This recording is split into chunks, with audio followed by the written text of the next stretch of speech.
Bonjour, bonjour, bonjour.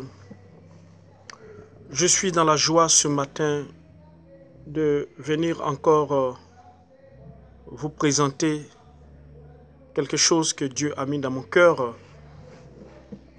Et il fait très froid, si vous me voyez vraiment dans ce blouson, il fait très froid ici en ce moment. Et quand bien même que je suis dans un lieu fermé, mais je sens le froid. Voilà. Et donc, c'est pour juste se protéger du froid. Que le Seigneur vous bénisse. Je voudrais que nous lisions ce passage dans Luc chapitre 16, à partir du verset 19 jusqu'au verset 31. Voilà, jusqu'au verset 31. Je lis et j'ai voulu vraiment aller directement, mais c'est pour permettre à certaines personnes qui vont visualiser cette vidéo de pouvoir avoir une idée de ce dont je vais parler. Il est dit, il y avait un homme riche qui était vêtu de pourpre et de fin lin et qui chaque jour menait joyeuse et brillante vie. Le verset 20, un pauvre nommé Lazare était couché à sa porte, couvert d'ulcères. Verset 21, et désireux de se rassasier des miettes qui tombaient de la table du riche. Et même les chiens venaient encore lécher ses ulcères. Le pauvre mourut et il fut porté par les anges dans le sein d'Abraham. Le riche mourut aussi et il fut enseveli. Le verset 23, dans le séjour des morts, il leva les yeux et tandis qu'il était en proie au tourment, il vit de loin Abraham et Lazare dans son sein. Verset 24, il s'écria, « Père Abraham, aie pitié de moi et envoie Lazare pour qu'il trempe le bout de son doigt dans l'eau et me rafraîchisse la langue, car je souffre cruellement dans cette flamme. » Abraham répondit au verset 25, « Mon enfant, souviens-toi que tu as reçu tes biens pendant ta vie et que Lazare a eu les maux pendant la sienne. Maintenant, il est ici consolé et toi, tu souffres. D'ailleurs, il y a entre nous, verset 26, et vous, un grand abîme, afin que ceux qui voudraient passer d'ici vers vous ou de là vers nous ne puissent le faire. » Le riche dit, verset 27, « Je te prie donc, Père Abraham, d'envoyer Lazare dans la maison de mon père. » Verset 28, « Car j'ai 5 frères.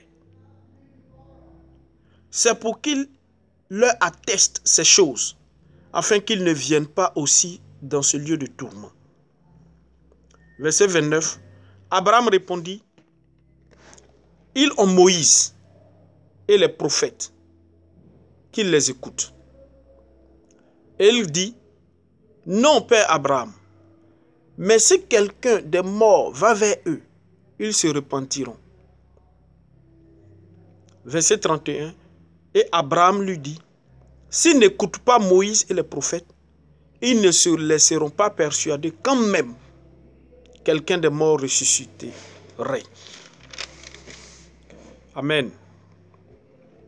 Voici un passage un peu long que nous venons de lire. Mais ce passage nous relate 2 personnes. Un qui est pauvre et puis l'autre qui est riche. Mais qu'est-ce qui se passe exactement? La Bible nous dit que celui qui était riche, il vivait brillante vie et il menait une vie joyeuse. Le verset 19 nous le dit. Il était vêtu de pourpre et de fin lin. C'est-à-dire que lui, il est très bien habillé. Et chaque jour, il menait une vie joyeuse et une vie brillante. Il avait les moyens. Il a les moyens de sa politique. Il peut s'acheter les voitures qu'il veut. Il roule dans les voitures qu'il veut. Bon, même si avant, il n'y avait pas de voiture, mais la vie d'avant, si on veut transférer la richesse d'avant à maintenant, ça peut équivaler à quelqu'un aujourd'hui qui a des millions, qui a des millions dans son compte. Et il peut rouler dans les voitures qu'il veut. Donc, en fait, c'est la même chose. Donc, cet homme, ce riche, il était très bien habillé. Il vivait joyeuse vie, brillante vie. Mais le verset 20 nous dit, il y avait un pauvre, Lazare. Ce pauvre-là, il était couché à sa porte. À la porte de qui? À la porte du riche. Couvert d'ulcères. Couvert d'ulcères. Et désirait de se rassasier des miettes qui tombaient à la table de ce riche-là. Et même les chiens qui étaient certainement sur le riche venaient pour laper les plaies de ce pauvre. Est-ce que vous avez une fois vu, quand vous avez une plaie comme ça, un chien qui vient laper là-dessus? Ceux qui ont déjà expérimenté ça disent que ça fait très mal. Et cet homme, c'est ce qui suffisait chaque jour. Pendant que l'autre était dans la joie, l'autre s'habillait de pourpre et de fin lin, il vivait une joyeuse vie. Très bien. Je ne suis pas contre ceux qui ont l'argent, qui vivent joyeuse vie, bien, très bien. Non. La Bible n'est pas contre eux. Si tu as de l'argent, il faut vivre ta joyeuse vie. Comme tu le veux. C'est ton argent, tu as travaillé. Mais, souviens-toi d'une chose. C'est qu'après toutes ces joyeuses vies-là, le riche, la Bible dit que le pauvre mourut. Le pauvre est mort. Mais le pauvre est mort et il fut porté par les anges. À partir de là, on peut savoir. Le pauvre qui meurt, qui a reçu Jésus, parce que cet homme, il n'est pas allé dans le sein d'Abraham comme ça. Il avait une espérance dans son cœur. Le pauvre est mort et il fut porté par les anges. Cela nous confirme exactement que quand quelqu'un qui a Christ meurt, ce sont les anges qui le transportent. Ce sont les anges qui le transportent. Il fut porté par les anges, mais où ils l'ont envoyé?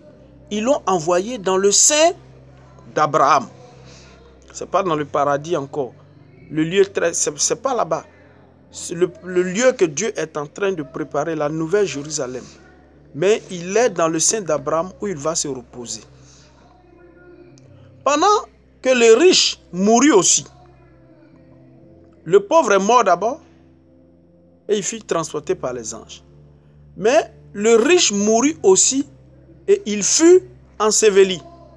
Lui, on ne nous dit pas qu'il a transporté, mais seulement ce que la Bible désigne, c'est qu'il fut enseveli.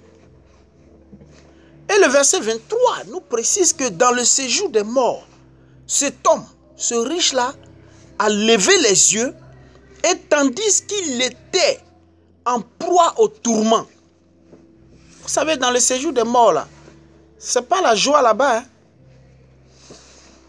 Tandis que cet homme était en proie au tourment, en proie à la désolation, il a levé les yeux. Il serait mieux de lever les yeux lorsqu'il était encore sur la terre. Il a levé les yeux et il a vu. Qui l'a vu? Il vit de loin Abraham. Je vais vous poser une question. Est-ce que quand ce riche était sur la terre, là, il connaissait Abraham? Mais comment est-ce que dans le lieu, il a vu, il a levé les yeux et puis il a vu de loin Abraham? Comment il a reconnu Abraham? On ne sait pas. Qu'est-ce qui se passe de l'autre côté? Pour qu'il lève les yeux et il reconnaît Abraham. Il a reconnu Abraham. Pourquoi il n'a pas dit non que c'est Isaac, ou bien c'est Jacob, ou bien c'est Moïse, Mais il a reconnu Abraham. Ou bien il n'a pas dit c'est Élie, ou bien il n'a pas dit quelqu'un d'autre. Mais il dit, il vit de loin Abraham. Il a vu de loin Abraham. Et il s'écria, Père Abraham, aie pitié de moi. Il a dit, Père, aie pitié de moi. C'est-à-dire que ce type-là, il a entendu la parole de Dieu. Il savait. Il a écouté la parole de Dieu. Il dit, Père Abraham, aie pitié de moi. Et envoie Lazare. Qu'est-ce qui s'est passé? Il vit de loin Abraham et Lazare dans son sein. Il pensait, je pense que de l'autre côté là-bas, c'est la margouille. Il n'y a pas la margouille là-bas, dans le sein d'Abraham, il n'y a pas la margouille là-bas. Comme il a vu Lazare, il a reconnu Lazare, il pense que là, il est encore sur la terre. Il dit pardon, il faut envoyer Lazare. Pour faire quoi? Pour qu'il trempe le bout de son doigt dans l'eau et me rafraîchisse la langue. Car je souffre cruellement dans cette flamme. Envoie Lazare pour qu'il me rafraîchisse la langue. Abraham répondit, mon enfant. Même tu es dans les flammes là-bas, tu souffres encore. Il dit, mon enfant. Mon enfant. C'est pas possible. Mais souviens-toi, quand tu étais sur la terre, là, tu vivais une vie joyeuse. Tu vivais une vie brillante. C'était très bien pour toi. Tout marchait bien pour toi. Tu n'étais même pas souvenu de Dieu. Tu n'étais même pas souvenu de quelqu'un. Et ce pauvre, il était couché à ta porte. Toi, tu vivais bien. Mais lui, il souffrait. Et puis aujourd'hui, tu veux qu'il t'envoie une goutte d'eau? Non. Tu veux qu'il trempe son bout le doigt dans l'eau et qu'il te rafraîchisse la langue? Non, c'est pas possible. C'est pas possible. Et il va commencer à plaider. Cet homme va commencer à plaider pour ses frères. Et Abraham va lui dire non. Ils ont là-bas les prophètes. Ils ont les hommes de Dieu. Vous avez les hommes de Dieu ici. Et vous qui m'écoutez, écoutez, il y a des gens qui plaident pour vous là-bas. Jésus déjà a plaidé pour vous. Si c'était Jésus qui était en train de plaider pour cet homme, c'est possible qu'il pouvait revenir. Mais il est en train de plaider pour ses frères qui sont sur la terre ici. Il dit non, ils ont les prophètes. Aujourd'hui, vous écoutez la parole de Dieu, vous pensez que ce sont les plaisanteries. Dieu, il y a des gens qui sont là-bas dans le séjour des morts, qui sont en train de plaider pour vous. Vous avez peut-être perdu des parents qui sont en train de plaider pour vous, qui n'ont pas connu Christ, qui sont en train de plaider pour vous. Ils sont en train de demander pardon.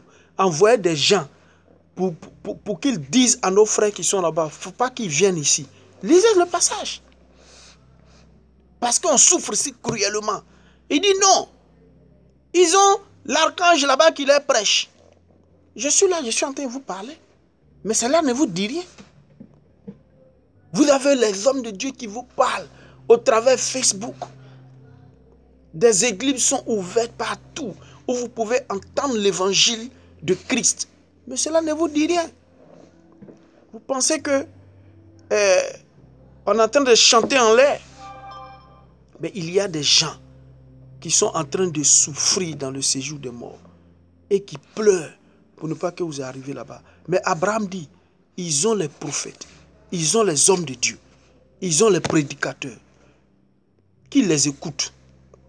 Parce que même si vous ne m'écoutez pas, moi je vais continuer de prêcher. Si vous voulez, écoutez. Si vous voulez, laissez.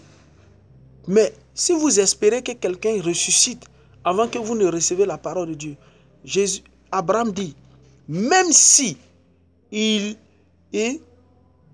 ressuscite, même si quelqu'un se lève des morts aujourd'hui et puis va, il ne se laissera pas persuader. La preuve en est, chaque jour on raconte que Jésus est mort. Il est allé dans les profondeurs de la terre et il a prêché l'évangile là-bas. Il est mort, il est ressuscité. Mais combien sont ceux qui croient? Vous ne croyez pas. Ce n'est pas votre problème. Ce n'est pas votre problème. Vous vous en foutez. Jésus est mort, il est ressuscité. Ça ne vous dit rien. Est-ce que c'est quand votre parent va ressusciter là-bas, vous allez croire? Vous pensez que vous allez croire? Mais il y a des gens déjà qui sont morts, qui sont ressuscités. Il y a un pasteur, Daniel, qui était au Nigeria, qui est mort 3 jours après, qui est revenu à la vie, qui a raconté la misère qu'il a vue. Dieu lui a donné une seconde chance. Il y a un homme de Dieu ici aux États-Unis, le grand pasteur Benny Hinn que nous connaissons. S'il ne revenait pas, il connaissait son sort. Dieu lui a donné une seconde chance. Il est venu, tout le monde connaît son témoignage. Aujourd'hui, cet homme est venu.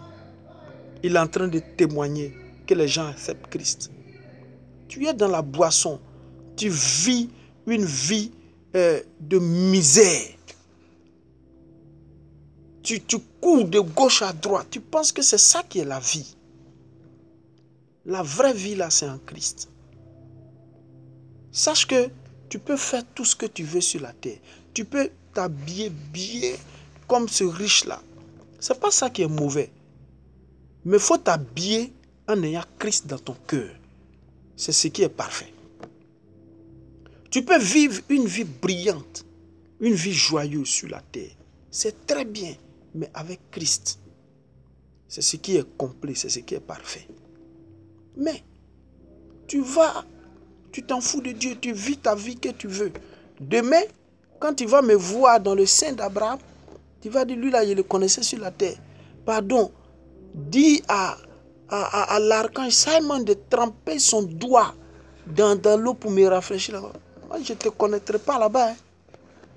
Ici, là, je suis en train de te prêcher. Mais là-bas, je suis un esprit. Je deviens différent. Je deviens différent. Dieu me donne une autre autorité. Je suis comme un ange. Il y a une autorité, une puissance. Je vis éternellement. Tu n'as pas accepté Christ là. Tu es dans l'enfer là-bas. Je ne te connais pas là-bas. C'est fini. C'est sur la terre. Ici, on est camarades. La parole de Dieu, elle est la vérité. Si tu refuses la parole de Dieu, un jour tu vas demander une goutte. Tu vas demander une goutte dans le séjour des morts. Et cette goutte-là, tu ne pourras pas la voir. S'il te plaît, accepte Christ. Quelle que soit ta religion, je ne suis pas en train de te parler d'une religion. Je suis en train de te parler d'une personne, la personne de Christ. Accepte Christ dans ton cœur et ta vie va complètement changer. Car il est le chemin, il est la vérité et il est la vie. Accepte Christ dans ton cœur. Est-ce que tu peux prier avec moi? Répète avec moi ces paroles. Seigneur Jésus, j'ai entendu ta parole et je veux te recevoir comme Seigneur et Sauveur de ma vie. Viens et entre dans mon cœur. Je te reçois à partir d'aujourd'hui comme Seigneur et Sauveur personnel. Pardonne tous mes péchés. Pardonne toutes mes iniquités. Tout ce que j'ai fait dans le noir. Tout ce que j'ai fait visiblement. Pardonne tout cela et reçois-moi dans ton royaume. Au nom de Jésus. Amen. Crois par la foi que Christ est entré dans ton cœur. À partir de maintenant, cherche une église sérieuse où tu iras pour annoncer, où tu iras pour apprendre, pour connaître plus Christ. Parce qu'il y a des hommes de Dieu, il y a des pasteurs dans les églises qui enseignent la vie de Christ. Et tu pourras mieux connaître Christ et mieux t'apprêter pour le royaume de Dieu. Que le Seigneur te bénisse. Je vais prier. Béni sois-tu, Seigneur. Je voudrais te prier pour ce message de la parole de Dieu. Quelqu'un l'a entendu et veut donner sa vie à Christ.